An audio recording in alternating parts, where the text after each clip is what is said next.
They tell you in nursing school to keep some emotional distance from your patients. That wasn't easy for me. I'm the kind of person who remembers every face, every birthday, every story I've ever heard from a patient who trusted me enough to tell it. You try not to get attached, but sometimes the connection just happens. And sometimes you don't even realize what you're connecting to. Chapter 1, The Quiet Wing.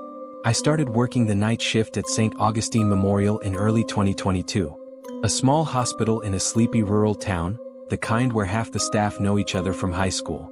My first assignment was in the North Wing. It was the quietest part of the hospital, an older section, mostly used for long-term care patients and palliative cases. The kind of wing where the lights were always just a little too dim, and the air smelled like antiseptic and old blankets. My supervisor gave me a quick tour and said, "Avoid room 313 if you can. We don't use it anymore. Bad wiring. Creepy as hell." I nodded, noted it, moved on. A week into my rotation, I started to notice something odd. During my rounds, I kept seeing a young woman in pale blue scrubs sitting by the window at the end of the hallway. At first, I thought she was another nurse I hadn't met yet.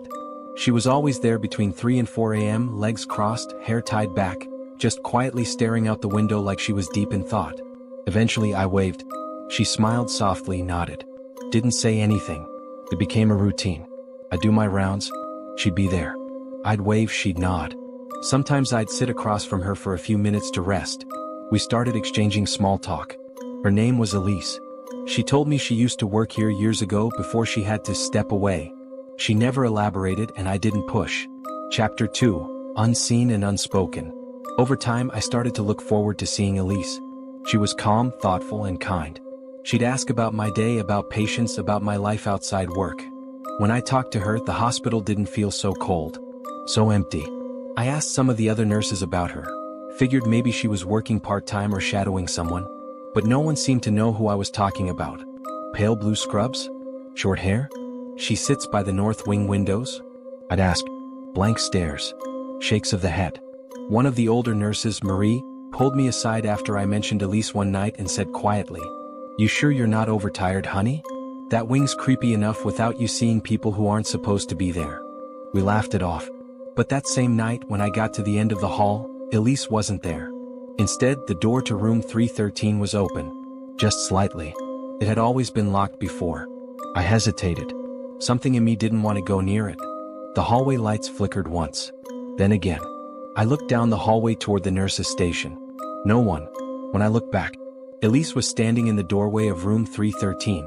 Expression blank. Just staring at me. I blinked, startled. She was gone.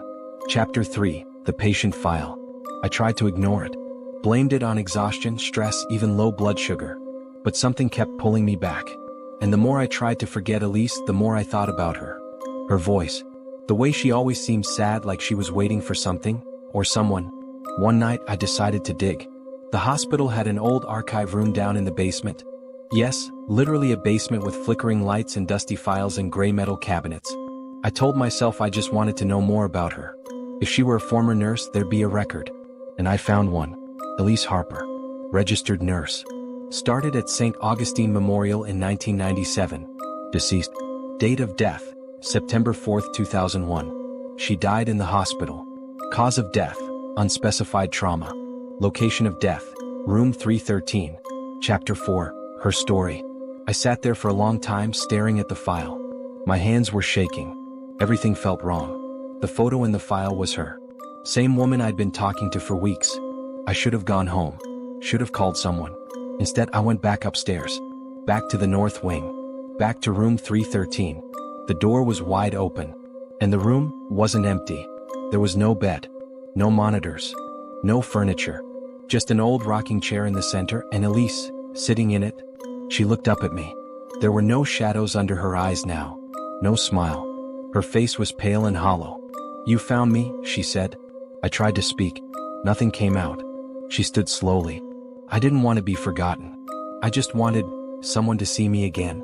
She walked toward me, and as she passed, I felt the temperature drop. My breath misted. My legs locked. Then she whispered, "Tell them I didn't fall."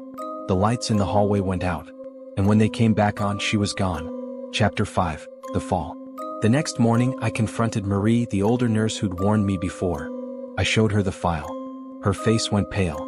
She told me that Elise had died tragically. Fell from the third-floor window of room 313. Officially ruled a suicide. But staff whispers had said otherwise. Elise had reported a doctor for misconduct. There was an investigation. Things got buried. She became isolated, ridiculed. Then she was gone. And room 313 was shut down the following week. She used to sit at the end of the hall at night, Marie whispered, before it happened. Like she was waiting for someone to listen. Epilogue, still waiting. I submitted everything I found to the hospital board anonymously. The story didn't make the news. But a few weeks later, they installed a memorial plaque near the north wing window. In memory of Nurse Elise Harper. I still work night shifts sometimes. And every so often when I pass the end of the hallway around 3 a.m., I stop and look at the window. Sometimes. I swear I see her reflection standing beside mine. Quiet. Still waiting. But maybe now, not so alone.